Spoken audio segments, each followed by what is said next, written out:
الحمد لله نحمده ونستعينه ونستغفره ونؤمن به ونتوكل عليه ونعوذ بالله من شرور انفسنا ومن سيئات اعمالنا من يهده الله فلا مضل له ومن يضلل فلا هادي له اشهد ان لا اله الا الله وحده لا شريك له اشهد ان محمدا عبده ورسوله اما بعد أعوذ بالله من الشيطان الرجيم بسم الله الرحمن الرحيم يا أيها الناس اتقوا ربكم الذي خلقكم من نفس واحدة وخلق منها زوجها وبث منهما رجالا كثيرا ونساء واتقوا الله الذي تساءلون به والأرحام إن الله كان عليكم رقيبا يا أيها الذين آمنوا اتقوا الله وقولوا قولا سديدا يصلح لكم أعمالكم ويغفر لكم ذنوبكم ومن يطع الله ورسوله فقد فاز فوزا عظيما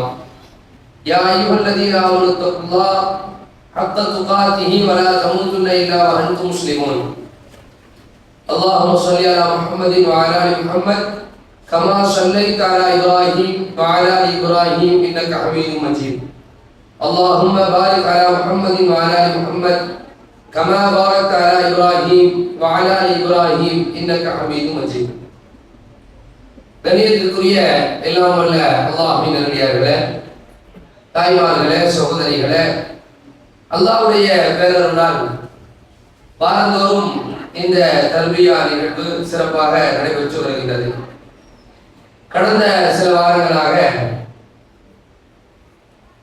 முன் சென்ற நல்ல மக்கள், குறிப்பாக வஸாபிகூனல் அவ்வலூன், அல்லாஹ் ரப்பல் ஆலமீன் அல் குர்ஆனிலே குறிப்பிடுகிறான், முந்தைய முதன்மை சமூகம், அந்த முந்தைய முதன்மை சமூகத்திலே சஹாபாக்களுடைய வரலாறுகள் என்பது ரொம்பவும் முக்கியமானது.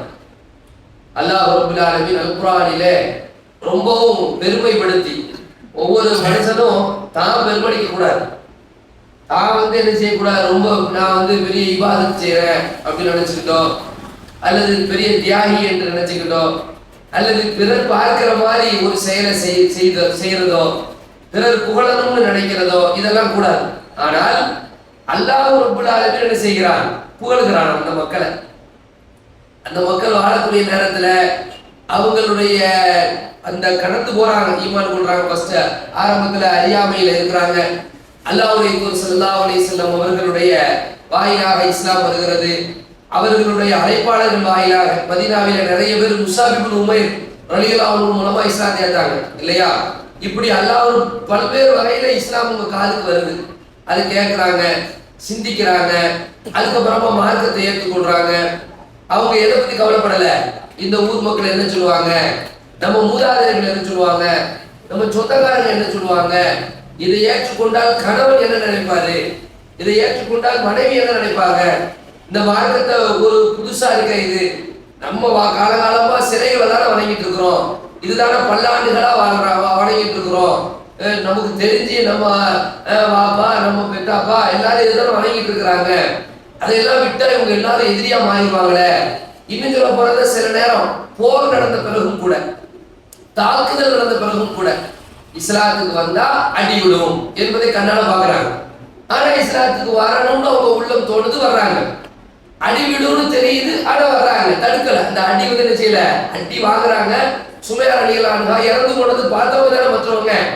ஆனாலும் அவங்க என்ன செய்யல, இறந்து அடிப்பாங்களே, அடிச்சு கொன்றுவாங்களே, எல்லாருடைய எதிர்ப்பை சம்பாதிக்கணுமே, தேவையில்லாம ஊர்வாயில உள்ளதுமே, 4 பேர் நமக்கு அவசியமாச்ச, இது எதையுமே சிந்திக்காம சரியா தவறா, அல்லாஹ்வுடைய தூதர் முஹம்மது சொல்றதுல என்ன மிஸ்டேக் இருக்கு, சிந்திச்சு பார்த்தா எது சரியா இருக்கு. சகோதரத்துவத்தை சொல்றாரு, ஒரு இறைவன் என்று சொல்கிறார். நீங்கள் வணங்குகின்றவர், நீங்கள் வழிபடுறது வணங்குறது எல்லாமே வெறும் கற்பனை என்று சொல்கிறார், அது வெறும் கச்சிலை என்று சொல்கிறார். இதை மட்டுமே சிந்திக்கிறாங்க. இதை மட்டுமே சிந்திச்சு அவங்க சத்தியத்துக்கு வர்றாங்க. அதனால வரக்கூடிய எந்த ஒரு இழப்புமே அவங்களுக்கு பெருசா தெரியல. அவங்க ஆரம்பத்துல கட்டின பில்டிங் தான், பேஸ்மெண்ட் தான், அடிமட், அவங்க போட்ட அந்த அடித்தளம் தான் இன்னைக்கு நாம நிக்கிறோம். அவங்கதான் ஃபர்ஸ்ட் என்ன செய்யறாங்க, அடித்தளத்தை எழுப்புறாங்க. அதனாலதான் அல்லாஹ் ரப்பல் ஆலமீன் பெருமையா சொல்லுவோம், சஹாபாக்கள் எங்கள் பல இடங்களில் குர்ஆன்ல என்ன செய்யறான் சொல்லி காண்பிக்கிறான். அவர்களை அல்லாஹ் மன்னித்து விட்டான் என்று சொல்கிறான். பொருந்தி கொண்டு விட்டான் என்று சொல்கிறான். லகத் தாபல்லாஹ், தாபல்லாஹ் அர்த்தம் தாப, அல்லாஹ் மன்னித்து விட்டான், அவர்களுடைய தௌபாவை ஏற்றுக்கொண்டு விட்டான் என்று சொல்கிறார். அதே மாதிரி அல்லாஹ் ரப்பல் ஆலமீன் வந்து ரலியல்லாஹு அன்ஹு, நம்ம சொல்றோமா என்ன, ஒரு சஹாபி பேரை சொன்னா ரலியல்லாஹு அன்ஹு என்று சொல்கிறோம், ஒரு பெண் சஹாபி பேரை சொன்னா ரலியல்லாஹு அன்ஹா என்று சொல்கிறோம். பொதுவாக சஹாபாக்களை சொன்னால் ரலியல்லாஹு அன்ஹும் என்று சொல்கிறோம். இந்த வார்த்தையை யார் சொன்னா? அல்லாஹ் தான் சொல்கிறார். அவர்களை அல்லாஹ் பொறுத்து கொண்டு விட்டான். ஏன்? இந்த செயல்பாடு தான் காரணம். அதனால எப்பொழுதுமே நாம வந்து நல்ல செயல்கள்ல ரொம்ப ஆர்வத்தோடு முன்னணியில நிக்கிறது. சமகாலத்துல நாம வாழக்கூடிய காலகட்டத்துல, இப்ப நம்ம வாழ்றோமா, இந்த காலகட்டத்துல என்ன நட்பணிகள் நடந்தாலும் நல்ல செயல்கள் நடந்தாலும் அதுல நாம ஒரு பார்ட்டா இருக்கணும். இதுல ஆணா இருக்கணுங்கிற அவசியம் இல்லை, பெண்ணா இருக்கணும்னு ரொம்ப பின்தங்கி போறதும் கிடையாது. ஆணாக இருந்தாலும் உதவி செய்ய முடியும், பெண்ணாக இருந்தாலும் உதவி செய்ய முடியும். இன்னும் சொல்ல போறது ஆணும் பெண்களும் மேம்படணும்னு சொன்னா பெண்கள் தான் என்ன செய்யணும், பொறுப்புகளுக்கு எல்லாம் வரவும் செய்யணும். பெண்கள் விஷயத்துல ஆலிமாக்கள் தேவை, முபல்லிகாக்கள் தேவை, பொறுப்புதாரிகள் தேவை, கவனிப்பாளர்கள் தேவை, கண்காணிப்பவர் தேவை. அதனால நாம வந்து எப்பவுமே முன்கூட்டி நம்ம முந்தி வரும்போது நிறைய நன்மைகளை பெறலாம். இதுதான் சஹாபாக்களுடைய வாழ்க்கையில் நமக்கு தெரிய பாடம். 1400 வருஷம் ஆச்சு. இன்னைக்கு சஹாபாக்கள் எல்லாம் ஷஹீதாகி போயிட்டாங்க, இறந்து போயிட்டாங்க. ஆனா நம்ம இன்னைக்கு சொல்லி விட்டுருக்கோம். இந்த 1400 நூற்றாண்டு தொடர்ந்து பேசிதான் இருக்காங்க. ஒவ்வொரு சஹாபியை பற்றி பேசிக்கிட்டே தான் இருக்கிறாங்க. உலக அழியிற வரைக்கும் பேசுவாங்க இன்ஷா அல்லாஹ். இதை நம்ம அதனால இந்த ஒரு சிறப்பு வச்சுக்கலாம். அந்த அடிப்படையில வந்து இன்னைக்கு உமாமா பின்த் ஸைனப் ரலியல்லாஹு தஆலா, கடந்த வாரம் வந்து எல்லாம் பயான் முடிச்சு போகும்போது ஒரு அம்மா வந்து இந்த பேரை சொன்னாங்க, ஒரு சகோதரி. ஏன்னா அவங்க சொன்ன பேரு 2 பேர் உமாமால வந்து நிறைய பேர் இருக்கு, சரியா? ஆனா இந்த பேரை அவங்க எப்படி சொன்னாங்க, எதுல பார்த்தா சொன்னாங்களா, அல்லது கேட்டாங்களா, அல்லது நான் விளங்கிக்கிட்டது சரிதானா, எல்லாமே இந்த வாரம் கன்ஃபியூஷன் இருந்துச்சு. ஏன்னா ஒரு சஹாபியை பற்றி இப்ப சுமையா ரலியல்லாஹு அன்ஹா சொன்னா அவங்க வீரத்துக்காண்டி சொல்லுவாங்க. அது மாதிரி ஒவ்வொரு ஆளுக்கும் ஒரு ஸ்பெஷல் இருக்கும், ஏதாவது ஒரு ஸ்பெஷல் மெசேஜ் இருக்கும் டக்குன்னு பார்த்த உடனே. அப்படி உமாமா பின்த் ஸைனப், ஸைனப்னா அவங்க அம்மா பேரு ஸைனப், அவங்க வாப்பா பேர் என்னது, உமாமா பின்த் அபில் ஆஸ். அபுல் ஆஸ் அப்படிங்கறத யாரு, அவங்க வாப்பா பேர். அதாவது ஸைனப் ரலியல்லாஹு அன்ஹாவுடைய கணவர் பேர். இந்த உமாமா ஒருத்தவங்க இருக்காங்க, இன்னொரு உமாமா இருக்காங்க, உமாமா பின்த் ஸைத், ஸைத் பின் ஹாரிஸா. ஸைத் பின் ஹாரிஸா ரலியல்லாஹு அன்ஹு இருக்காங்க, ரசூல் ஸல்லல்லாஹு அலைஹி வஸல்லத்துடைய யாரு தோழராக இருந்தாங்கல்ல, வளர்ப்பு பிள்ளையாக இருந்தாங்கல்ல, அவங்க ரசூலுல்லாஹ்வுடைய வளர்ப்பு பிள்ளையாக இருந்த அவங்க பேர் என்னதான், அந்த ஸைத் ரலியல்லாஹு அன்ஹுடைய மகள் பேரும் உமாமா தான். என்ன அப்ப 2 பேர்ல இவங்களை நம்ம தேர்ந்தெடுத்துக்கிட்டோம். சரி, இவங்களை பத்தி பேசுவோம். இப்ப இவங்கள்ட்ட உள்ள சிறப்புகள் என்ன அப்படின்னா, தனிப்பட்ட முறையில இவங்களுடைய தியாகம் சொல்லப்பட, இவங்களுடைய தியாகம், இவர்களுடைய ஒழுக்கமான வாழ்க்கை, இவர்களுடைய இஸ்லாம், இப்படி தனிப்பட்ட முறையில ஒண்ணா சொல்றதுக்கு பெருசா என்ன செய்திகள் இல்லை என்றாலும் இவர்களோடு சம்பந்தப்பட்ட சில முக்கியமான ஒரு செய்திகள் நம்ம வேற வேற தகவல்கள் இருக்கு. இவங்களோட தொடர்புடைய எல்லாருமே விஐபிகள் வச்சிருக்கிறாங்க. இந்த அம்மா இருக்காங்கல்ல, இவங்களோட தொடர்புடையவங்க யாரு அப்படின்னு பார்த்தா விஐபியா இருப்பாங்க. யாரு? இந்த உமாமா ரலியல்லாஹு அன்ஹாவுடைய தாயார் யாரு? ஸைனப். ஸைனப் ரலியல்லாஹு அன்ஹா யாரு? அல்லாஹ்வுடைய தூதர் ஸல்லல்லாஹு அலைஹி வஸல்லம் விவிஐபி, மிக முக்கியமானவர்கள். அந்த சஹாபாக்கள் அஹ்லுல் பைத் என்று சொல்லுவோமா, அல்லாஹ்வுடைய தூதரின் குடும்பத்தினர்கள். அந்த வகையில இது ரொம்ப சிறப்பான ஒரு வகையில் இருக்கு. ஸைனப் ரலியல்லாஹு அன்ஹா அல்லாஹ்வுடைய தூதர் ஸல்லல்லாஹு அலைஹி வஸல்லம் அவர்களுக்கும் கதீஜா ரலியல்லாஹு தஆலா அன்ஹா அவர்களுக்கும் பிறந்த 4 பிள்ளைகள்ல மூத்த பிள்ளை யாரு? ஸைனப் ரலியல்லாஹு அன்ஹா. இவங்களுடைய மகளா தான் உமாமா. இது வந்து தாய் ஸைனப் ரலியல்லாஹு அன்ஹா தாய்.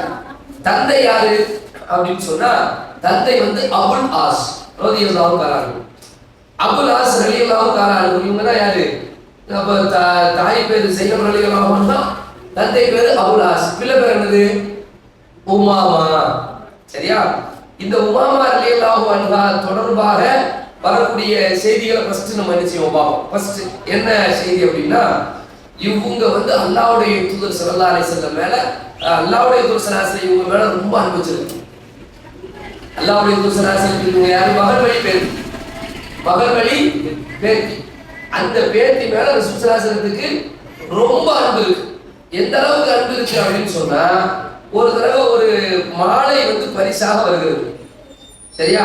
அந்த மாலை பரிசா வந்த உடனேயே ஒரு அந்த பரிசை வந்து சதாசன் சொல்றாங்க, இந்த பரிசை வந்து நான் வந்து என்ன செய்ய போறேன், எனக்கு ரொம்ப பிடிச்சமானவங்களுக்கு கொடுக்க போறேன்னு சொல்லிடுறாங்க.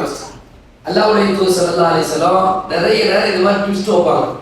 என்ன செய்வாங்கன்னா, உங்களுக்கு சொல்றதுக்கு செய்யறதுக்கு முன்னாடி அது எதிர்பார்ப்புக்கு ஒரு கிரியேட் பண்ணுவோம். சொல்லுவாங்கல்ல, நாளைக்கு நான் என்ன செய்வேன், ஒரு ஆள் கொடி கொடுக்க போறேன், ஒருவர் கையில் கொடி கொடுப்பேன், அவருக்கு அல்ல என்ன செய்வார், வெற்றியை கொடுப்பான் அப்படின்னு சொன்ன உடனே நைட்டு ஃபுல்லா சஹாபாக்கள் என்ன செய்வாங்க, அது ஒருத்தருக்கு பேசிடுவாங்க, எனக்காக இருக்கணும், எனக்காக இருக்கணும், எனக்காக இருக்கணும். கடைசியில் யார் கொடுப்பாங்க, அலிலிலா கொடுப்பாங்க. அப்ப இன்னைக்கு என்ன செய்யறாங்க, இப்ப சொல்றாங்க, எனக்கு பிரியமான ஒருத்தருக்கு தான் இந்த விலைமதிப்பற்ற இந்த பரிசை கொடுக்க போறேன்னு சொன்ன உடனே எல்லாரும் வந்து அபூ குஹாஃபாவுடைய பேத்தி இருக்காங்களா யாரு, அவங்களுக்கு தான் நாங்க என்ன செய்ய கொடுக்க போறாங்க யாரு, ஆயிஷா ரலியல்லாஹு. ஆயிஷா ரலியல்லாஹு தான் ரசூல் ஸல்லல்லாஹு அலைஹி வஸல்லம் ரொம்ப பெரிய பாசமானவங்க, அவங்களுக்கு தான் இது கொடுக்கப்பட போகுது அப்படின்னு நினைச்சிட்டு இருக்கும் பொழுது ஸல்லல்லாஹு அலைஹி வஸல்லம் கொடுத்தது யாருக்கு, இந்த உமாமா அவர்களுக்கு தான். அப்ப அந்த ஒரு பாசத்தை ஸல்லல்லாஹு அலைஹி வஸல்லம் வெளிப்படுத்துறாங்க. இதை பார்க்கிறோம். அடுத்து வந்து ஸல்லல்லாஹு அலைஹி வஸல்லம், இது வந்து அவங்க சம்பந்தமான ஒரு பிரபல்யமான ஒரு செய்தி. சரியா? அப்புறம் வந்து ஸல்லல்லாஹு அலைஹி வஸல்லம் அவர்கள் எப்பொழுது தொழு வந்தாலும், பள்ளிவாசலுக்கு தொழ வந்தா என்ன செய்வாங்க, இவங்களை கூட்டு வருவாங்க, உமாமா ரலியல்லாஹு அன்ஹாவை கூட்டு வருவாங்க. கூட்டு வர்றது மட்டும் இல்லாம என்ன செய்வாங்கன்னா, கையில வச்சுக்கிட்டு தொழுவாங்க. ஸல்லல்லாஹு அலைஹி வஸல்லம் தொழும்போது என்ன செய்வாங்க, கையில புள்ளைய வச்சுக்குவாங்க. ருக்குக்கு போகும்போது, சஜிதா போகும்பொழுது பிள்ளைய இறக்கி விட்டுருவாங்க. திரும்ப நிலைக்கு வரும்போது திரும்பியும் பிள்ளைய கையில தூக்கி வச்சுக்குவாங்க. தொழுகும் பொழுது, பள்ளிவாசல் தொழுகும் பொழுது இதை செய்வாங்க அப்படிங்கிற செய்தி என்ன செய்து இருக்குது. அந்த மாதிரி இந்த உமாமா, இது ஒரு செய்தி. ரெண்டாச்சா, அடுத்து உமாமா அபுல் ஆஸ் ரலியல்லாஹு தஆலா, உமாமா பின்த் அபுல் ஆஸ் ரலியல்லாஹு தஆலா சம்பந்தமாக வரக்கூடிய இன்னொரு செய்தி என்ன அப்படின்னா, இவங்க வந்து அலி ரலியல்லாஹு அன்ஹு, அலி ரலியல்லாஹுடைய மனைவி யாரு, பாத்திமா ரலியல்லாஹு அன்ஹா இருக்காங்கல்ல, அவங்க வந்து மரணிக்கக்கூடிய நேரத்துல அவங்க சொல்றாங்க, நான் இறந்துட்டேன்னா எனக்கு பின்னாடி நீங்க வந்து என்ன செய்யணும், நீங்க வந்து உமாமாவை கல்யாணம் முடிச்சுக்கணும், திருமணம் முடிச்சுக்கணும். நீங்க வந்து எதுக்கு அப்படின்னா, என்னுடைய பிள்ளைகள் ஹசன் ஹுசைன் ரலியல்லாஹு தஆலா அன்ஹுமா ரெண்டு பேரையும் நல்லபடியா அவங்க பார்த்துக்குவாங்க அப்படின்னு ஒரு வசியத்து செய்யறாங்க. அதன் அடிப்படையில திருமணத்துக்கு பிறகு அலி ரலியல்லாஹு அன்ஹு, அதாவது மரணத்துக்கு பிறகு பாத்திமா ரலியல்லாஹு அன்ஹா மரணத்துக்கு பிறகு அலி ரலியல்லாஹு அன்ஹு உமாமா ரலியல்லாஹு அன்ஹு கல்யாணம் முடிக்கிறாங்க செய்தி என்ன செய்தியில இருக்குது. அந்த மாதிரி அலி ரலியல்லாஹு அன்ஹு மரணித்த பிறகு அவங்க மரணிக்கும் போது என்ன செய்யறாங்க அப்படின்னா, நீ வந்து முகீராவை கல்யாணம் முடிக்கணும்னு சொல்லி உனக்கு நிறைய என்ன செய்யும், அவர்கள் வைத்து என்பதால், அல்லாஹ்வுடைய தூதரினுடைய குடும்பத்தார் என்பதால் உன்னுடைய கண்ணியத்திற்காக நிறைய வரன்கள் வரலாம் என்ன, ஆனா நீ வந்து யாரை சிக்கி முடிக்கணும், இவங்களை திருமணம் முடிக்கணும் அப்படின்னு ஒரு வசியம் செஞ்சுட்டு போறாங்கிற செய்தி பார்க்க. அதுக்கப்புறமா முகீரா ரலியல்லாஹு அன்ஹு வந்து யார் திருமணம் முடிக்கிறா, உமாமா அவர்கள் திருமணம் முடிக்கிறாங்க. இது இவங்க சம்பந்தமா வரக்கூடிய செய்திகள்ல முக்கியமானது. அது மாதிரி இவங்களுடைய வாழ்க்கை, அவங்க குடும்பத்துக்கு தக்கன, அவங்க வாப்பா, அவங்க அம்மா, ஏன்னா இவங்களுடைய அந்த எப்படி இஸ்லாம் இவங்களாம் இருக்கிறாங்களோ, எந்த அளவுக்கு அவங்க நபிகள் நாயகம் அல்லாஹ்வுடைய தூதர் எப்படி வளர்த்தாங்களோ, அந்த அடிப்படையில சிறப்பான ஒரு வாழ்க்கைக்குரியவராக வாழ்ந்து அழகான முறையில் என்ன செய்யறாங்க, வாழ்ந்து மரணிக்கிறாங்கிற செய்திகளை நம்ம பார்க்கிறோம். சரிங்களா? இதுதான் உமாமா பின்த் அபுல் ஆஸ் ரலியல்லாஹு தஆலா அன்ஹா சம்பந்தமாக நேரடியாக வந்த செய்திகள். நேரடியா பார்க்கும்போது இதுல செய்திகள் குறைவாக இருந்தாலும் உன்னிப்பா கவனிக்கும் பொழுது நிறைய செய்திகளை இதுல பார்க்கலாம். அடிப்படையில அல்லாஹ்வுடைய தூதர் ஸல்லல்லாஹு அலைஹி வஸல்லம் அவருடைய அன்பை பெற்றவங்க யாரு, உமாமா. இது முதலாவது செய்தி. இரண்டாவது, நபிகள் ஸல்லல்லாஹு அலைஹி வஸல்லம் என்ன பண்றாங்க, அன்றைய காலகட்டத்துல பெண் குழந்தைகள் அப்படிங்கிறது வந்து எப்படி இருந்துச்சு, பிஐ தம்பின் குத்திலத்துல அல்லாஹ் சொல்றான், ஏன் கொல்லப்பட்டா என்று கேட்கப்படுவார்கள். அந்த அளவுக்கு பிள்ளைகளை எல்லாம் கொண்டு குவிச்சுட்டு இருந்தாங்க. ஸல்லல்லாஹு அலைஹி வஸல்லம் சொல்றாங்க, இஸ்லாம் மாத்திச்சுல, எப்படி மாத்திச்சு, பெண் குழந்தை பிறந்தால் அது ஒரு சுப செய்தி என்று இஸ்லாம் சொல்லிச்சு. பெண்கள் வந்து சிறப்பு மிக்கவர்கள் என்று இஸ்லாம் பார்வையை மாத்திச்சு. அப்படியே நம்ம ஒவ்வொரு மனிதர்களும் பெண் வந்தாலே இழிவு, பெண் வந்தா பெண் அதாவது கர்ப்பமாகும் போதே உள்ள வந்து அந்த கர்ப்பத்துடைய நேரத்துல பிரசவிக்கக்கூடிய நேரத்துல ஓடி போனான். யாரு? கணவன் ஓடி போயிடுவான். ஆண் குழந்தையா இருந்தா மட்டும் ஊருக்குள்ள வருவான். பெண் குழந்தையா இருந்தா குழந்தைய தூக்கிட்டு வெளியே வாழ்ந்துருவோம். எதுக்கு? அப்படியே புதைச்சிட்டு வந்துடுவோம். புதைச்சிட்டு வருவோம் பாருங்க, அதுதான் அவனுக்கு வீரம். இப்படி எல்லாம் இருந்த அந்த நேரத்துல பெண் குழந்தை என்றால் இழிவு என்று நினைக்கக்கூடிய நேரத்துல அல்லாஹ்வுடைய தூதர் ஸல்லல்லாஹு அலைஹி வஸல்லம் பெண் குழந்தைகளை பத்தி நிறைய டிக்ளேர் பண்ணியிருக்காங்க, நிறைய அறிவு செஞ்சிருக்காங்க. 2 பெண் குழந்தைகளை பெற்று அவர்களுக்கு சரியான ஒழுக்கங்களை கற்றுக் கொடுத்து அழகான முறையில் திருமணம் செய்து கொடுக்கணும். எவ்வளவு வரைக்கும் போது பாருங்க, சும்மா அப்படியே விடுறது இல்லை. அந்த பிள்ளைகளை பெற்றெடுக்கிறது அது எப்படி துவா செய்ய வச்சுட்டாங்க சஹாபாக்களை, நம்மளோட எப்படி துவா செய்ய வச்சுட்டாங்க. பெண் குழந்தை இருந்தா நம்ம சொர்க்கத்துக்கு போயிடலாம். சொர்க்கம்னா சாதாரண சொர்க்கம் இல்லை. எந்த சொர்க்கம்? ஜன்னத்துல் ஃபிர்தௌஸுல் அலா, உயர்ந்த சொர்க்கம். ஏன்? அல்லாஹ்வுடைய தூதர் ஸல்லல்லாஹு அலைஹி வஸல்லம் சொன்னாங்க, 2 பெண் குழந்தைகளை பெற்றெடுத்து அவர்களை சரியான முறையில் வளர்த்தா இப்படி எந்த நேரம் சொல்லப்பட்ட நேரம் இன்னைக்கு கிடையாது. இன்னைக்கு கூட அந்த நேரத்தில் வந்து இப்படி ஒரு டிக்ளேர் பண்றதே பெரிய விஷயம். பெண் குழந்தைக்கு சிறப்பு அப்படிங்கிறது. இப்ப பெண் குழந்தையை பெற்று அவர்களை ஒழுக்கத்தோடு வளர்த்து திருமணம் முடிச்சு கொடுத்தனா என்னோடு இப்படி இருக்கலாம் அப்படின்னு சொல்றாங்க.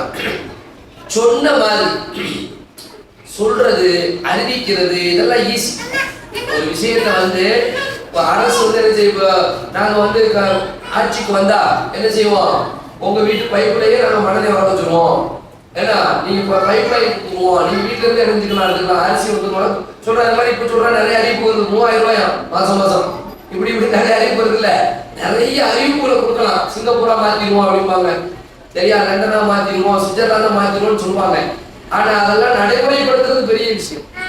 அல்லாஹ்வுடைய தூதர் ஸல்லல்லாஹு அலைஹி வஸல்லம் அதை அப்படியே நடைமுறைப்படுத்துறாங்க. அதை எப்படி நடைமுறைப்படுத்துறாங்க? பெண் குழந்தைய கையில பாசம் என்பது ஒரு வகை. உமாமா ரலியல்லாஹு தஆலா அன்ஹா அவர்கள் மீது அல்லாஹ்வுடைய தூதர் ஸல்லல்லாஹு அலைஹி வஸல்லம் நிறைய பாசம் வச்சிருக்காங்கிறது ஒரு வகை.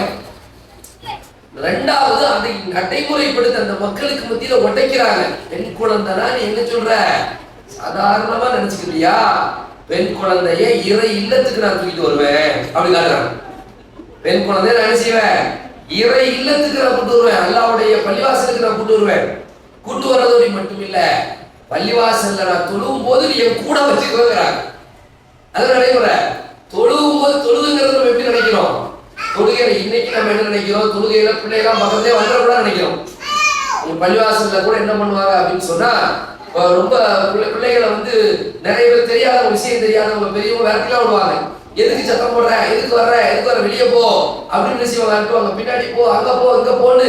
பள்ளிவாசலுக்கு சின்ன பிள்ளைங்க வரும்போது பயந்து தான் வருவாங்க. சில இந்த மாமா அடிப்பாரு, நம்ம திட்டுவாரு, இவருக்கு அப்படிதான் நினைப்பாங்க.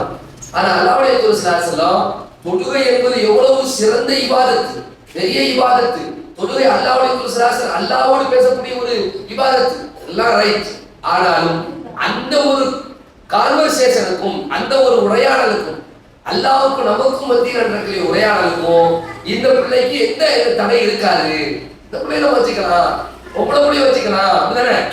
பொம்பளை பிள்ளைங்க கூட வச்சுக்கிறாங்க, தொழுகிறாங்க, ருக்குக்கு போகும்போது இறக்கி விடுறாங்க, செஞ்சாக்கு போகும்போது இறக்கி விட்டுக்கிறாங்க, திரும்ப நிலைக்கு வரும்போது கூட்டு வந்துக்கிறாங்கன்னா அந்த கருத்தையை உடைச்சிட்டாங்க.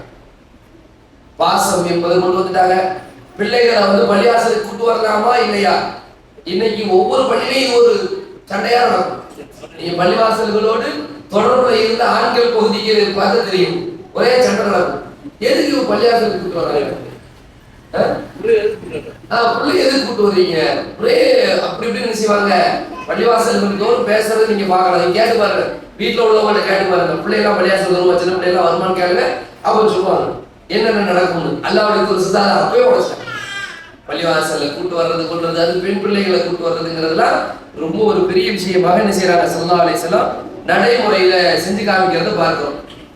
அந்த இதெல்லாம் வந்து உமாமா ரலியல்லாஹு தஆலா அன்ஹா அவர்களுடைய விஷயத்துல நமக்கு கிடைக்கக்கூடிய ஒரு முக்கியமான ஒரு பாடம். அந்த மாதிரி பொதுவாகவே எந்த ஒரு பிள்ளைகளும் ஒழுக்கமாகவும் சிறப்பாகவும் ஒரு வாழ்க்கைக்குரியவர்களாக மாறணும்னு சொன்னா குடும்ப சூழல் என்பது ரொம்ப முக்கியம்.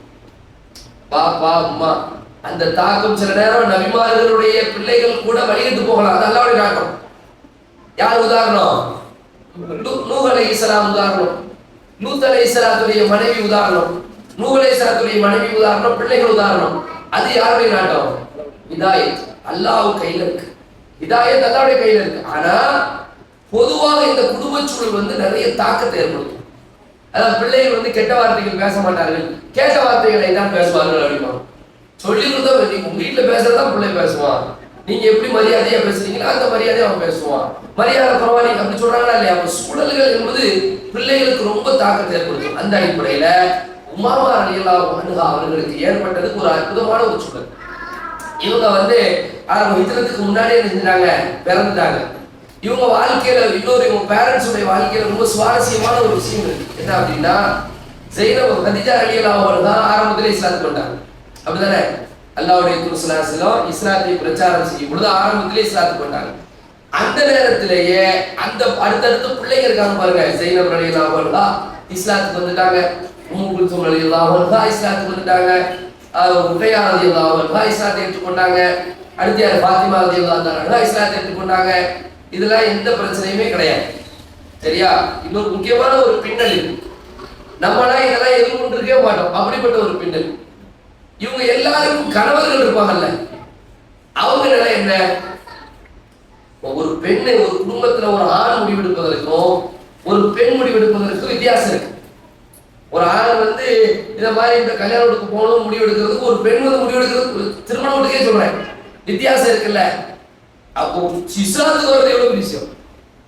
அன்னைக்கு வரைக்கும் ஏற்றுக்கொண்டு நம்பிக்கொண்டிருந்த ஒரு விஷயத்த, இது பொய், இது கிடையாது, நேற்று வரைக்கும் தெய்வமே அப்படின்னு வணங்கி கொண்டிருந்த ஒன்றை, நம்மை கண்காணித்துக் கொண்டிருப்பவர், நமக்கு ஆக்கமும் ஊக்கமும் அளிப்பவர், நமக்கு எல்லாம் தருபவர், நோய் நீக்குபவர்னு ஒரு மூட நம்பிக்கையை நம்பிக்கொண்டிருந்த அந்த நேரத்துல இது எல்லாமே மூட நம்பிக்கை, இது பொய். உங்க வாப்பா செஞ்சாலும் சரி, எங்க வாப்பா செஞ்சாலும் சரி, உங்க பெத்தாப்பா செஞ்சாலும் சரி, எங்க பெத்தாப்பா செஞ்சாலும் சரி, கணவன் மனைவிக்கு சொல்றேன். இப்படி ஒரு முடிவெடுக்கணும்னா அதுக்கு எவ்வளவு ஒரு துணி வேணும். ஒரு கணவன் முடிவெடுத்தாலே துணி வேணும். கணவன் முடிவெடுத்தா என்ன ஆகும்? பிள்ளைங்க இருப்பாங்க, மனைவி அதை ஏற்றுக்கணும் இல்லையா? போன தடவை நம்ம யாருடைய வரலாறு பார்த்தோம். ஒருத்தர் இஸ்லாத்துக்கு ஞாபகம் இருக்கா? கணவர் வந்து இஸ்லாத்துக்கு வராம இறந்துடுறாரு. யாரு?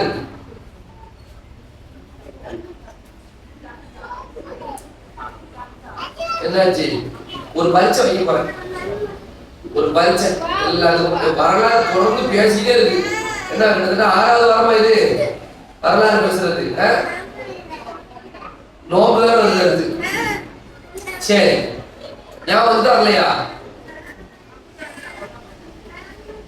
அபூ தல்ஹா ரலியல்லாஹு தஆலாவுடைய மனைவி, அவர் திருமணம் முடிக்கிறதுக்கு தயாராகிறாரு. வேணாங்கிறாங்க, முடியாது, நீ வந்து கட்டையை வச்சு வணங்கிட்டு இருக்கிற, சிலைகளை வச்சு வணங்கிட்டு இருக்கிற. யார் அந்த அம்மா? அம்மா பேர் என்னது? அவங்க பேர் தான் முக்கியம். என்னாச்சு? யாருமே சொல்ல மாட்டீங்க.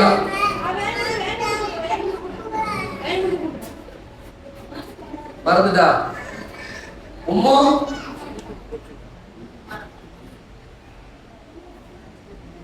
சுலைம் ரலியல்லாஹு தஆலா அன்ஹா. சரியா? ரைட், ஓகே, இருக்கட்டுமா? இந்த ஒரு தடவை விட்டுருவா, அடுத்து பார்த்து. சரி, ஏன்னா அப்ப இந்த மாதிரி எல்லாம் இருக்குல்ல, நிறைய பிரச்சனைகள் வந்து மாறி மாறி வரும். அந்த மாதிரி இங்க யாருக்கு இந்த பிரச்சனை வந்துருச்சு? அல்லாஹ்வுடைய தூதர் ஸல்லல்லாஹு அலைஹி வஸல்லம் பிள்ளைகளுக்கு. அல்லாஹ்வுடைய தூதர் ஸல்லல்லாஹு அலைஹி வஸல்லம் பிள்ளைகள் இருக்காங்க. 4 பேர் இருக்காங்க. 4 ஆம்பளை பிள்ளை இல்ல, 4 பேர் பொம்பளை பிள்ளைவா. பிள்ளைகள் கல்யாணம் முடிச்சு கொடுத்துட்டு இருக்கு. கல்யாணம் முடிச்சு கொடுக்கப்பட்டதுல வந்து 3 பேர் ஃபாத்திமா ரலியல்லாஹு அன்ஹா விட்டுருங்க. ஏன்னா அவங்கள விட்டுட்டு மொத்தம் 3 பேர் யாரு? உம்மு குல்சூம் ரலியல்லாஹு அன்ஹா யார் கல்யாணம் முடிச்சு கொடுத்துருக்கு? ருக்கையா ரலியல்லாஹு அன்ஹா யார் கல்யாணம் முடிச்சு கொடுத்துருக்கு? யாருக்கு? அபூ லஹபுடைய 2 பிள்ளைகள், பையனுக்கு, உத்பா உதைபா. அபூ லஹப் யாரு? குர்ஆன்ல பேர் சொல்லப்பட்ட ஒரு எதிரி. அபூ ஜஹல் பேர் இல்ல குர்ஆன்ல, ஆனா யார் பேர் இருக்கு? அபூ லஹப் பேர். தப்பத் யதா அபீ லஹபி வதப். அபூ லஹபுடைய 2 கரங்களும் நாசமாகட்டும் அல்லாஹ் சொல்றான், சபிக்கிறான். அவருடைய மனைவியையும் சபிக்கிறான். 2 பேரையும், மாப்பிள்ளை 2 பேரையும் சபிக்கக்கூடிய ஒரு இடத்துல தான் அந்த பிள்ளைய வாக்கப்பட்டிருக்கு. அப்ப அவர் என்ன பண்றானோ, அந்த மக்கா குறைஷிகள் அல்லாஹ்வுடைய தூதரை எப்படிலாம் சிரமப்படுத்தணும், அவங்க நேரம் அது வேலையா தானே. அப்போ எப்படிலாம் சிரமப்படுத்தணும், ஒன்னா ஒன்னா விரட்டி உருட்டி இருட்டி பார்த்து கடைசியில சென்டிமெண்டா அட்டாக் பண்ணணும். அவர்களை வந்து என்ன செய்யணும், மன ரீதியாக ஒரு தாக்குதலை, மன ரீதியாக ஒரு பிரச்சனையை உண்டு பண்ணணும்னு சொல்லி அவங்க எல்லாரும் ஒரு முடிவு எடுக்கிறாங்க. என்ன முடிவு அப்படின்னா, பேசாம அவங்க பிள்ளைகளுக்குள்ள நம்ம வீடுகள்ல தான் இருக்குங்க ஆக்கப்பட்டிருக்குவோம். சரியா, நமக்கு மருமகளா இருக்குவோம். அவ்வளவு பேரை கட் பண்ண சொல்லிட்டாங்கன்னா, குடும்ப ரீதியா ஒரு நெருக்கடியை கொடுத்துட்டோம்னா எந்த ஒரு மனுஷன் உட்கார்ந்துருவாங்க. என்ன பெரிய லா இலாஹ இல்லல்லாஹ் அஷ்ஹது லா இலாஹ இல்லல்லாஹ் பிரச்சாரம் அப்படி ரசூலுல்லாஹி ஸல்லல்லாஹு அலைஹி வஸல்லம் தப்பா எழுதுறாங்க. அல்லாஹ்வுடைய தூதரையும் ஈமானையும், ஈமானுக்கு என்று ஒரு அளவும், ஈமானுக்கு என்று ஒரு உணர்வும், ஈமானுக்கு என்று ஒரு வீரமும் இருக்கும். அவங்களுக்கு தெரியாதுல்ல, கழுதைக்கு தெரியுமா கற்பூர வாசனை. அப்ப அவங்க என்ன முடிவு எடுக்கிறாங்க, நம்ம இங்க அடிப்போம். ஆனா இது அவங்களுக்கு வாழ்க்கை, அதை நம்ம யோசிக்க சாதாரணமா யோசிக்க முடியாது. இது அவங்களுக்கு நிதர்சன வாழ்க்கை. தியாகம் பண்ணவங்க அவங்க.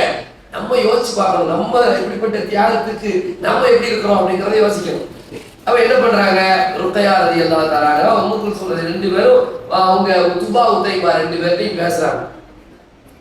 உடனே அந்த இடத்துலயே பேசி கொஞ்ச நேரத்திலேயே பாத்தீங்கன்னா அந்த ஊர்ல சில பேர், எப்பா குத்துபா உனக்கு நான் பெண் தரேன் வேணாம்னு சொல்லுவாங்க. இன்னொரு உதைபா உனக்கு நான் பெண் தரேன், நீ பேசாம கட்டி விட்டாங்க.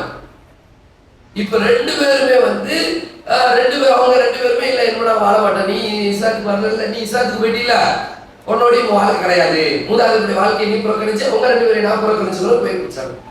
அடுத்து யாருக்கிட்ட வர்றாங்க அப்படின்னா, யாருக்கிட்ட, அபுல் ஆஸ்.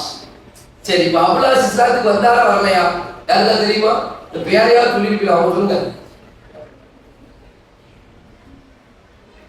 இந்த பயான ஆரம்பத்துல இருந்து நீங்க கவனமா கேட்டுதான் பதில் சொல்லிருக்கீங்க. வந்துட்டாங்க, எப்படி சொல்றியா தெரியுமா? நான் அபுலாஸ் ரலியல்லாஹு தஆலான்னு சொல்ல முடியல. அபுலாஸ் ரலியல்லாஹு தஆலான்னு தான் ஆரம்பத்துல சொன்னோம். ரலியல்லாஹு தஆலான்னு சொல்லணும்னா ஆமா, அபு சுஃபியான் ரலியல்லாஹு தஆலான்னு, இந்து ரலியல்லாஹு தஆலான்னு தான் ரலியும் வந்துட்டாலே வந்தாச்சு. ஆனா வந்தது ரொம்ப வந்தது சாதாரணமான வரல. அப்ப வரவே இல்லை அவர். அப்ப வந்து இஸ்லாத்துக்கு வரல.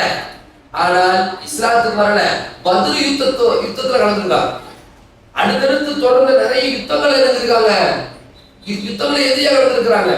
ஸைனப் ரலியல்லாஹு தஆலா வந்து மக்காலே இருக்காங்க. அதுக்கப்புறமா ஒரு உடன்படிக்கை அடிப்படையில் மதீனாக்கு வர்றாங்க. மதீனாக்கு வந்த பிறகு அவர் இஸ்லாத்துக்கு வரல. ஆரம்பத்துல வந்து சட்டம் இல்லை. ஆரம்பத்துல வந்து நீங்க வந்து பிரிஞ்சிருவீங்க அப்படிங்கிற சட்டம்லாம் இல்ல. சேர்ந்து வாழலையே ஒழிய நீங்க வந்து தரா விட்டுடணும் அல்லது தரா காட்ட பிடிக்கிறது இப்ப அப்படி கிடையாது. இப்ப வந்து கணவன் மனைவி இருக்கிறாங்க, ரெண்டு பேர் இருக்கிறான்னு வைக்கிறேன். மனைவி இஸ்லாத்துக்கு வந்துட்டாங்க அல்லது கணவர் இஸ்லாத்துக்கு வந்துட்டாலும், யாராவது ஒருத்தர் இஸ்லாத்துக்கு வந்துட்டாலே இன்னொருத்தர் வர மறுத்துட்டாங்கன்னு வைக்கிறேன், ஆட்டோமேட்டிக்கா என்ன ஆயிரும், தரா பிரிஞ்சுருவாங்க. சரிங்களா? அப்ப அப்படி ஆரம்பத்துல ஒரு சட்டமா வந்துட்டு இருக்கு. வரும் பொழுது பிரியல. அப்ப அவங்க ரெண்டு பேரும் ஆளுபடியா பிரிஞ்சுட்டாங்க. இதுல இன்னொரு விஷயத்தையும் நம்ம விளங்கணும். என்ன விளங்கணும் அப்படின்னா, ஸல்லல்லாஹு அலைஹி வஸல்லம் மனசுல நினைச்சிட்டே இருந்தாங்க, நம்ம என்ன பார்த்தோம்னா ஓரிரை கொள்கையை சொல்லிட்டு இருக்கிறோம். இவங்க என்ன, நம்ம பிள்ளைகள் வாக்கப்பட்ட இடத்துல எல்லாமே என்னது குல தெய்வத்தையும் இதையும் வணங்கி கொண்டு இருக்கிறாங்களே அப்படிங்கிற ஒரு வருத்தமே இருந்துச்சு. அந்த வருத்தம் அவங்க வாயிலே சரியா போச்சு. அவங்களே வச்சுட்டாங்க, வீட்டுக்கு போங்கிற ஒரு நிலைக்கு வந்துட்டாங்க. ஸைனப் ரலியல்லாஹு அன்ஹா அபுல் ஆஸ் ரலியல்லாஹு அன்ஹு போய் இவங்க எல்லாரும் கன்வின்ஸ் பண்றாங்க. அபூ லஹப்ல இருந்து எல்லாரும் போய் அபூ ஜஹல்ல இருந்து எல்லாரும் போய் பேசுறாங்கப்பா, இந்த மாதிரி கதை, நமக்கு டார்கெட் முஹம்மது, நம்ம இலக்கு முஹம்மது. முஹம்மது மனவர்த்த அடையணும், முகமதுடைய பிரச்சாரம் தடைபட்டு நிக்கணும், முகமதுடைய மார்க்க வளர்ச்சி இருக்கு, அது வீழ்ச்சியை நோக்கி போகணும். அப்படின்னா முகமதை முடக்கணும். முகமதை முடக்கணும்னா நம்ம என்ன செய்யணும், ஸல்லல்லாஹு அலைஹி வஸல்லம் அந்த பிள்ளைங்களை அவ்வளவு வரையும் விட்டு தப்பிச்சிருவோமே. அப்ப நாங்க எல்லாரும் இந்த மாதிரி உத்துபா உதைபா கட்டி விட்டுட்டாங்க, நீ என்ன சொல்ற அப்படின்னு சொல்லும்போது, எப்பா நீங்க சொல்றதெல்லாம் சரி, நம்ம மார்க்கத்துக்கு எதிராக தான் அவர் இருக்காரு, அவருடைய கொள்கை எனக்கு உடன்பாடு கிடையாது, நான் சிறைகளை வளர்க்கறதுல தான் இருப்பேன். ஆனா என்னுடைய மனைவி இடத்துல இன்னொரு பெண்ணை நான் என்ன செய்ய மாட்டேன், யோசிக்க மாட்டேன். நீ வந்து அவன் என்ன சொல்றானுவோ, நீ யாருக்கும் வேணாலும் இருக்கிறான். இந்த தலைவர்கள், சிறந்த தலைவர்கள் மக்காவில் இருக்கக்கூடிய அந்த இன தலைவர்கள், குழு தலைவர்கள் இருப்பாங்கல்ல, யாரையா காட்டி அந்த தலைவருடைய மகளை என்ன செய்யலாம் முடிச்சுக்கிறோம். நீ அப்புறம் பிரச்சனை கிடையாது, நீ யாரை வேணாலும் கொண்டு வா, வேணான்ட்டாரு இந்த மனுஷன். அல்லாஹ் தஆலா ஹிதாயத்துக்கு ஒரு ஆளை தயார்படுத்தி வச்சுட்டானா அப்படிதான். இன்னக லா தஹ்தி மன் அஹ்பப்த வலாகின் அல்லாஹ் யஹ்தி மன் யஷா. அல்லாஹ் வந்து யாருக்கு ஹிதாயத்தை நாடும் முடிவு பண்றவங்க கொடுத்தே தீருவான். நம்ம விரும்புற ஆளுக்கு அல்லாஹ் கொடுக்க மாட்டான். ஆனா அல்லாஹ் நாடுனா கொடுத்துருவான்.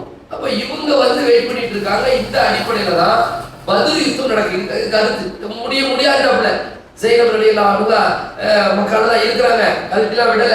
இப்படிப்பட்ட நேரத்துல பத்ர் யுத்தம் நடக்குது. பத்ர் யுத்தத்துல எதிர் அணி, பத்ர் யுத்தம் எப்படி யுத்தம்? சாதாரண யுத்தமா? பத்ர் யுத்தம் எப்ப நடந்துச்சு? எந்த மாசம் நடந்துச்சு? ரமலான் மாசம் தானே? ரமலான் மாசம் நடந்துச்சு. எப்ப ரமலான் மாசம்? 27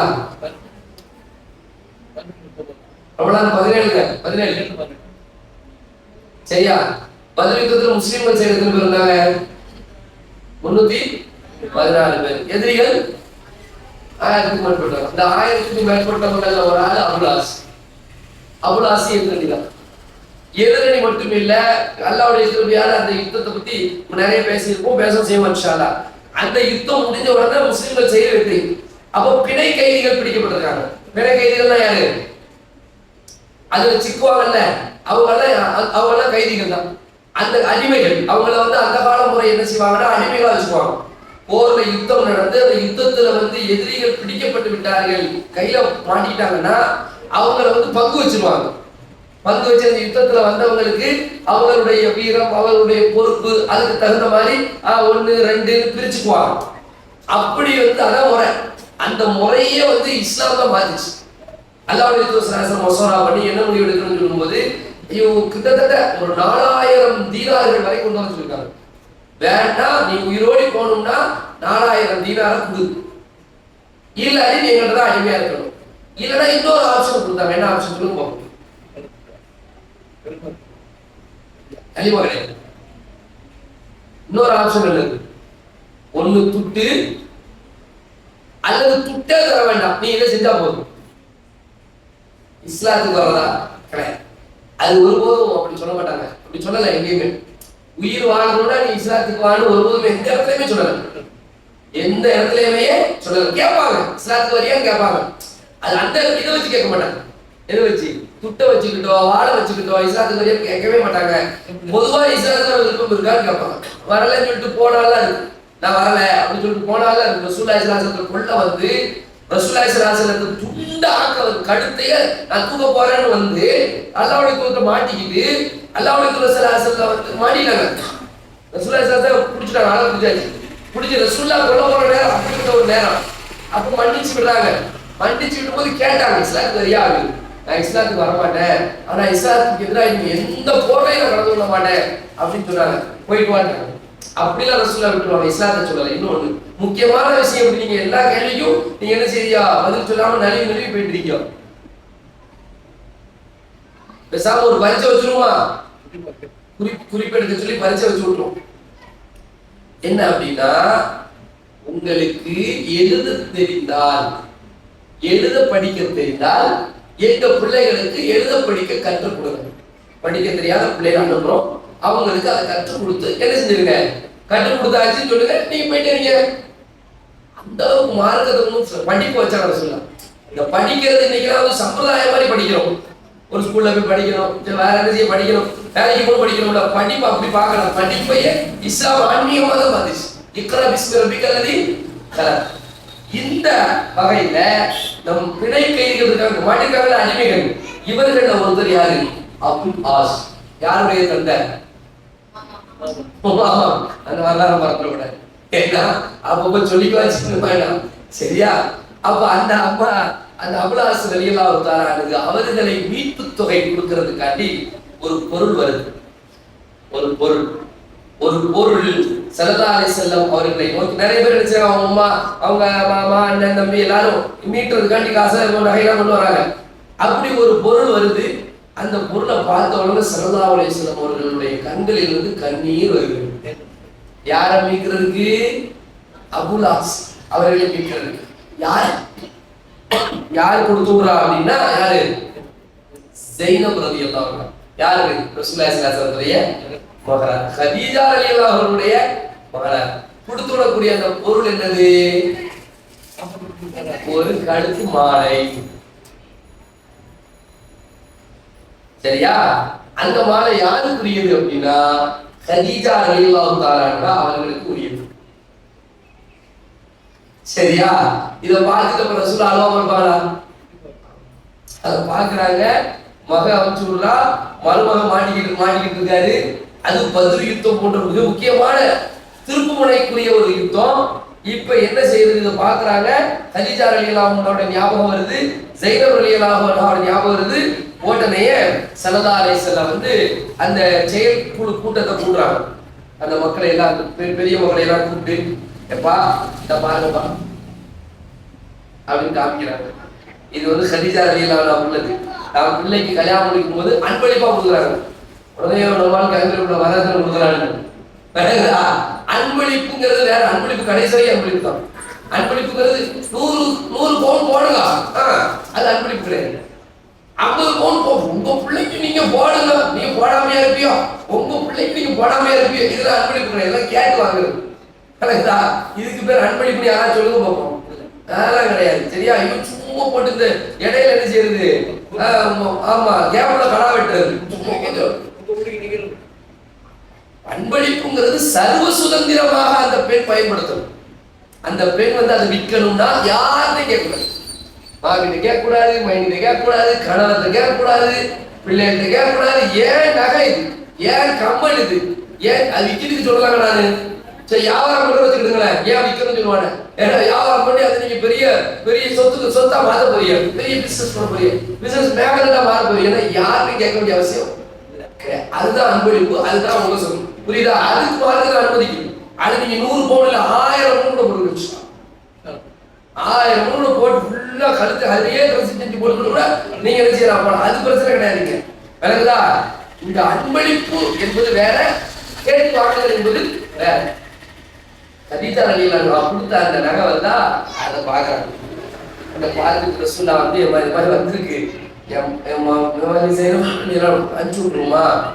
இதுல அவங்களுக்கு இன்னொரு விஷயம் இருக்குல்ல. ஏற்கனவே 2 பேரும் பிள்ளைகளை கழட்டி விட்டாங்க. நான் வாழ மாட்டேன்னு, நான் செய்யற கூட தான் வாழ்வேன்னு சொன்னாங்க அந்த மனுஷன். ஏன்னா கல்வி வேற வழி இல்லாம பதவி யுத்தத்துக்கு வந்திருக்காரு. ஏன் வழி இல்லாமனா ஊர்ல இருக்க அவ்வளவு தலைவர்கள் அவ்வளவு வர்றாங்க, களத்துல வர்றாங்க, வழியில வந்திருக்காரு. இப்ப இதெல்லாம் இருந்தாலும் ஸல்லல்லாஹு அலைஹி வஸல்லம் சொன்னா போதும், எப்பா இதை மாதிரி என் மருமகன் மாட்டிக்கிட்டாப்ல, ஏன்னா அதுக்காண்டி ஈக்குவலாம் கட்டி கொடுக்க வேண்டாம், அவர் அனுப்பிச்சு விடுங்க, பார்த்துக்க வேண்டாம், பேசிக்கோ சொல்லல. அவர் சொன்ன கேட்பாங்க சஹாபாக்கள். அதெல்லாம் சொல்லல. உடனே ஒரு குழுவை கூட்டி இந்த மாதிரி விஷயத்த சொல்றாங்க. உடனே சஹாபாக்கள்லாம் சொல்றாங்க, நீங்க கவலைப்படாதீங்க, அழுகாதீங்க, நீங்க அனுப்பிச்சு விடுங்க, பார்த்துக்கலாம்னு சொல்லி அபுல் ஆஸை மீட்டி அனுப்பி விடுகிறார்கள்.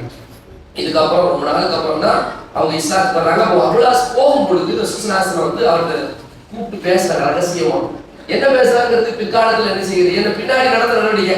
அவங்க மதீனாவுக்கு போன உடனே, மக்காவுக்கு போன உடனேயே உடனடியாக ஸைனப் ரலியல்லாஹு அன்ஹாவை இங்க அனுப்பிச்சு விட்டுட்டாங்க. இதைதான் பேசுறாங்கிறத வரலாறுல எழுதுறாங்க. இது ஒரு ஈடு தொகையை ஸைனப் ரலியல்லாஹு அன்ஹா அங்கதான் இருந்தாங்க, அவங்க இங்க வந்துட்டாங்க. பார்க்கிறோம். இதுக்கப்புறம் ஒரு 6 வருஷத்துக்கு பிறகுதான் யார் இஸ்லாத்துக்கு வர்றா? அபுல் ஆஸ் ரலியல்லாஹு அன்ஹு இஸ்லாத்துக்கு ரலியல்லாஹு அன்ஹுவை இணைகிறாங்க. இந்த அபுல் ஆஸ் ரலியல்லாஹு அன்ஹு தான் உமாமா பின்த் அபுல் ஆஸ் அவர்களுடைய தகப்பனாராக இருக்கிறாங்க. ஒரு சிறந்த தகப்பனாக, சிறந்த தாயாக இருக்கக்கூடியவர்களுடைய பிள்ளையாக உமாமா ரலியல்லாஹு அன்ஹா அவங்க இருக்கிறாங்கிறத நினைச்சு பார்க்கிறோம். பொதுவாக ஒவ்வொரு வரலாற்றிலேயும் ஒரு சிறப்பு, ஒரு ஐக்கான ஏதாவது இருக்கும்ல, நம்ம சொல்லியிருக்கிறோம். சில பேர் பொருளாதாரத்தை, கடந்த வாரம் பேசின அந்த அம்மா என்ன பொருளாதாரத்தை, தோட்டத்தை கொடுக்குறாங்கிறத பார்க்கிறோம். அது மாதிரி ஒவ்வொரு நாளும் ஒவ்வொரு தியாகம் மாதிரி இந்த உமாமா ரலியல்லாஹு அன்ஹா ஒரு பெண் மீது, ஒரு குழந்தைகள் மீது, ஃபர்ஸ்ட் குழந்தைகள் மீது ஒரு அன்பு. குழந்தைய எடுத்து அவங்கள முத்தம் பெற்றது, அவங்கள தூக்கி வச்சுக்கிறதுனா இன்னைக்கு ஒரு கல்யாண வீட்டுல ஒரு பிள்ளையை தூக்குறது கூட கொஞ்சம் கஷ்டமா இருக்கும். நீ வச்சுக்கோ பிள்ளைய அப்படின்னு சொல்லிடுவோம். ஆனா ரசூலுல்லாஹ் எப்போ குழந்தை வச்சிருக்காங்க? ஏன்னா ரசூலுல்லாஹ்வுடைய கண்குளிர்ச்சி எதுல இருக்கு? தொழுகையில கண்குளிர்ச்சினாங்க. அந்த தொழுகையில யாரை கொண்டு வச்சுக்கிட்டாங்க? ஒண்ணு. ரெண்டாவது பெண் குழந்தை. பெண் குழந்தைங்கிறது ரொம்ப முக்கியம். ஏன்னா இன்னைக்கு 33% இன்னும் சும்மா போராடுவாங்க. இதுல வேற குறிப்பா ஒரு முக்கியமான விஷயம் சொல்ல பாருங்க. அதுல இந்த கடைநல்லூர்ல ஒரு பிள்ளை இன்ஸ்டாகிராம்ல ரீல்ஸ் போட்டு கூவு பெண்ணுரிமை அது இது அடிமைத்தல் அப்படி எல்லாம் கிடைச்சா இவனும் வெறுவாய்க்கு அவன் கிடைச்ச மாதிரி. இஸ்லாத்தை பத்தி பேசணும் உட்கார்ந்துதான் பேச சொன்னா நம்ம மதரசா பிள்ளையிலே பேச முடியாது. ஓடணும் இஸ்லாம் எந்த அளவுக்கு பெண்களுக்கு உரிமைகளையும் ரைட்ஸை கொடுத்துருக்கு அப்படின்னு. அதனால இதெல்லாம் வந்து இந்த வரலாற்றில் ஒரு மிகப்பெரிய ஒரு அடையாளம் என்பதை நம்ம தெரிந்து கொள்ளணும். எல்லாம் அல்லாஹ் ரப்பல் ஆலமீன் இன்னும் பல வரலாறுகளை நம்ம தெரியும். இந்த வரலாறு மட்டும் இல்லை, வேற வேற தலைப்புகளும் பேச வேண்டியிருக்கு. இன்ஷா அல்லாஹ் அல்லாஹ் நாளை வரக்கூடிய காலகட்டத்தில் ஆண்கள் சஹாபிகளை பத்தி என்ன செய்யணும் பேசணும். இன்ஷா அல்லாஹ் கண்டிப்பாக என்ன செய்வோம். அடுத்த பேச வேற யாராவது ஒரு வரலாறு பேசணும்னு சொன்னா கூட நீங்க என்ன செய்யுங்க தாராளமா. இப்போ நம்ம கேட்கவே இல்லை, கேட்காமையே தான் அவங்க சொன்னாங்க. அது மாதிரி உங்களுக்கு ஐடியா இருந்தா கூட நீங்க என்ன செய்யுங்க சொல்லுங்கிறத ஒரு செய்தியா சொல்லிக்கிறேன். அப்புறமா ரெண்டாவது முக்கியமான விஷயமாக இந்த ஷாபானுடைய காலகட்டத்தை வச்சுக்கிடுங்க. ஷாபானுக்கு என்று நாம செய்ய வேண்டியதும் இருக்கு, செய்யக்கூடாதும் இருக்கு. செய்ய வேண்டியது ஹதீஸ் படி அப்படின்னு பார்த்தா அல்லாஹ்வுடைய தூதர் ஸல்லல்லாஹு அலைஹி வஸல்லம் ஷாபானுடைய மாசத்துல வந்து நிறைய நோன்பு வச்சிருக்காங்க. ரமலான் அடுத்த மாசம் இந்த தலை நோம்புல திருன்னு வருகிறோம் தெரியுமா? ஃபர்ஸ்ட் நோம்பு ஒரு மாதிரி இருக்கும், தலை நோம்பு அப்படிதான் இருக்கும். ஒரு பயக்காட்டி வச்சிருப்பாங்க. தலை நோம்பு மட்டும் நம்ம பதவிடும், 2 நோம்பு நம்மளே இருக்கணும். ட்ரைனிங் ஆகிடும், இன்னும் ட்ரைனிங் ஆக அது வந்து ஒரு ஏற்படுத்தப்படுறது. தலை நோம்புன்னு ஒரு வைப்ரேஷன் அது ஒரு. அப்ப முன்னாடியே ஷாபான் மாசத்திலே ஒரு 2 நோம்பு, ஒரு 5 நோம்பு, ஒரு 10 நோம்பு பிடிச்சிட்டோம்னு வைங்களேன், நமக்கு வந்து அந்த நோம்பு செய்யும் ஈஸியா இருக்கும். ரமலானுடைய முதல் வந்து நம்ம இலகுவாக கடந்து செல்ல முடியும். அதுக்குன்னு ஷாபானுடைய கடைசி நாள் நோன்பு பிடிக்க முடியாது, கூடாது. ஷாபானுடைய கடைசியில வந்து என்ன செய்யக்கூடாது, நோன்பு பிடிக்க கூடாது, தடுத்துக்காங்க. 2 நாள் சக்குடைய நாளா இருக்குல்ல, அதனால அந்த 2 நாட்கள் வந்து நோன்பு பிடிக்காம தவிர்க்கிறது சிறந்தது. ரமலான் ஷாபானுடைய ஆரம்ப நாட்கள் மாசம் முழுக்க சலாசல அதிக நோன்பு பிடிக்க கவனம் செலுத்திருக்காங்கிறத பார்க்கிறோம். விடுபட்ட நோன்புகள் இருக்கும் பார்த்தீங்களா, போன வருஷம் விடுபட்டிருக்கும். அந்த நோன்புகள் அநேகமாக இப்ப நம்ம கணக்கு வச்சு பிடிச்சிருக்க வாய்ப்பு இருக்கு. ஒருவேளை விடுபட்டு இருந்தா அதை பிடிக்கிறத வச்சுக்கணும். அடுத்த வருஷம் வரைக்கும் நம்ம கடந்துடக்கூடாது. கடந்துடக்கூடாதுன்னா சில பேருக்கு அது ரொம்ப நோம்பா இருக்கும், விடுபட்ட ரொம்ப நோம்பா இருக்கும். கர்ப்ப காலங்கள் இருக்கு இல்லையா, பிரசவ காலங்கள்ல விடுபடுற நோன்புலாம் வந்து ரொம்ப காலமா இருக்கு. பால்குடி நேரத்துல நம்ம நோன்பு பிடிக்காம இருந்திருக்கலாம். அப்படிப்பட்ட நோன்புகள் இருக்கு. மாத நாட்கள்ல பிடிக்கிற நோன்பை பிடிச்சிக்க முடியும் சாதாரணமா. அது குறைஞ்ச நாட்கள் தான், ஒரு 7 நாள் அதிகபட்சமா நோன்பு விட்டு இருக்கும். ஆனா கர்ப்பம் நிறைய. அப்ப இதெல்லாம் நம்ம என்ன செய்யணும், கவனிச்சு இந்த ஷாபான் மாசத்தை கவனிச்சுக்கணும். சரிங்களா? அடுத்து இதுல தவிர்க்க வேண்டிய முக்கியமான விஷயம் அப்படின்னா பராத் இரவுன்னு ஒண்ணு வரும் சொல்லுவாங்க. பராத்னா என்னது? ஷாபான் 15ல யாசின் 3 யாசின் ஓதி நொட்டி சுட்டு மதுரைக்கு பிறகு ஏன்னா மறுநாள் நோன்பு 15 அன்னைக்கு நோன்பு பிடிச்சி அப்படி இப்படின்னு சொல்லுவாங்கல்ல, அதுக்கு ஹதீஸ்ல ஆதாரம். ஹதீஸ்ல என்ன இல்லை ஆதாரம். அசாலிச்சா இப்படிதான் பேசுவாருன்னு சொன்னா நான் ஒன்றும் செய்ய முடியும். சரிங்களா? அல்லாஹ்வுடைய தூதர் ஸல்லல்லாஹு அலைஹி வஸல்லம் சொன்னதை நம்ம சொல்றதுக்கு தயங்க மாட்டோம், சொல்லாததை சொல்லலைன்னு சொல்றதுக்கும் தயங்க மாட்டோம். சரிதானங்க? நீங்க வேணா என்ன செய்யுங்க, ஆதாரம் இருந்தா சொல்லுங்க. இன்ஷா அல்லாஹ் அடுத்த வார பயான்ல அறிவிச்சிடுவோம். ஷாபான் 15 நோம்பு அறிவிக்கிறது மட்டும் இல்லாம என் பேர்ல நோட்டீஸ் மேலாப்பட முழுக்க போட்டோம், வீடியோ போட்டோம். என்ன ரெடியா? 15 13 14 20 30 ஜெபிப்படுத்திருக்காரு. அதாவது ஷாபான் 15 பராத் இரவு 3 யாசின் ஓத வேண்டும். இரவுல வந்து என்ன செய்யணும், திக்ரு மஜ்லிஸ்லாம் நடக்கும், சிறப்பு மஜ்லிஸ் வந்து நடக்கணும். பகல்ல நோன்பு நோக்கணும், 3 யாசின் ஓதணும். இப்படிங்கிற செய்திகளுக்கு ஆதாரம் இருந்தால் நம்ம என்ன செய்வோம், அதை நம்ம அடுத்த வாரம் ஆதாரம் இருக்கு பயான ஆதாரத்தை எடுத்து பார்த்து கிராஸ் பண்ணி பயான் பேசுவோம். எல்லா பகுதிகளில் எல்லா பள்ளிவாசல்கள்ல தெருக்கல்ல வேணா பள்ளிவாசல்ல நான் என் மேல மட்டும் சொல்லிடுறேன். பார்க்க சவால் செய்யலாம், வந்துச்சு இல்லை எழுதி சொல்றோம் அப்படின்னா சில நேரங்கள் தோணும் சில பேருக்கு, எப்போ பார்த்தா இவங்களுக்கு வேலையே கிடையாது.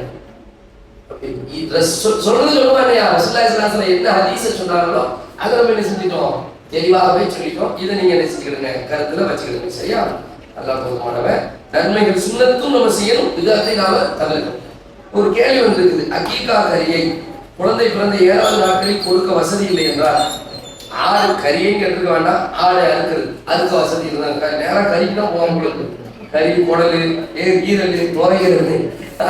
சரி, அகீகா கொடுக்க வசதி கொடுக்கல, பின்னாடி பிள்ளை பெருசாகி போச்சு, இந்த நேரத்தில் கொடுக்கலாமா அப்படின்னா சரியான ஒரு செய்தி அகீகாவை பொறுத்த வரைக்கும் நிறைய பேர்ட்ட இதுல நிறைய தப்பு அபிப்பிராயம் இருக்கு.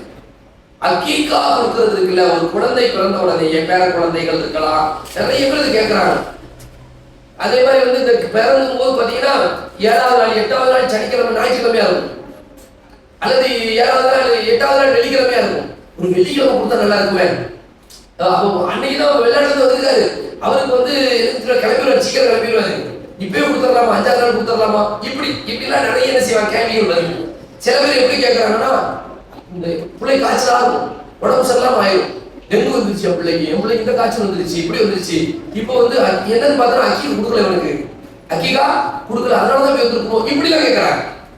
பொதுவா விளங்கிக்கணும், அக்கீகாவை பொறுத்த வரைக்கும் அல்லாஹ்வுடைய தூதர் ஒரு நன்றி கடனாக, அல்லாஹ்வுக்கு செய்ய வேண்டிய ஒரு நன்றி கடனாக நமக்கு விதிக்கப்பட்ட ஒரு கடமை தான் என்னது அக்கீகா.